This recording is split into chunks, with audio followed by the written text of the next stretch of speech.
Back pain affects you mentally as well. Sometimes it's hard to cope with those feelings. Mary, you are exactly right. I would argue, especially for those with sciatica and lower back pain that's lasting for a good period of time, we're talking about moving into that chronic domain of, 12 weeks, 3 months. I think sometimes the mental impact is maybe even more severe than the physical. And that's not good. But the one thing that turns that around is if you have structure, if you have guidance, if you have a plan to follow, that can really see the mental component change dramatically. Because what you do is, what happens when you're struggling and you're at the point where your mental health is being affected, arguably maybe even more than your actual physical health because of the back pain and sciatica being managed so badly. Like, understand how we got here. Anything you try makes you worse. You've got no help from anyone. You're on your own, and it could be 101 different things, and you feel like you're never going to get out of it. It's perfectly explainable as to why you might feel like that and why you feel so daunted. But you then get a plan, and you're like, I'm getting educated. I'm learning a bit.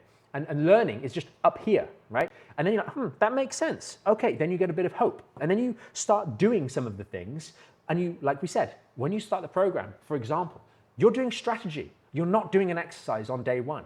You might well get to the point where on day one you do an exercise, but you're mostly learning how you're actually going to go about doing what you need to do. And then you're watching some videos. And by which point you're like, I've had what might it be? It might be like an hour and a half worth of instruction where someone's been telling me exactly what to do. Longer than that physio appointment you're waiting for. And more specialist, I would argue significantly so. And then you try it. And then you have a little bit of a success. Or maybe you push yourself a little bit too hard, but you have a little bit of, you do something, right? And you can trust yourself to do that. And then you do that successively over a couple of days. And you start to trust yourself again. And you haven't even made any real results just yet, but you've proven that you can actually watch something, follow along, and execute even just one exercise with success, and that starts to turn the cogs up here. Starts to make you feel like the inevitability or the panacea of bad stuff that's out there starts to get a little bit smaller. And gradually, as you then start to feed those together and you have daily wins and you start doing more and more, you start to build a bit more confidence in yourself. You build something that's tangible, because there's nothing more annoying. And I find it, no one would say it to me, but I find it annoying for the patients, for you guys, when you go to the doctor and say, it's just in your head.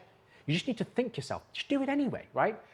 And we are saying do it anyway, but we're not saying it's just in your head.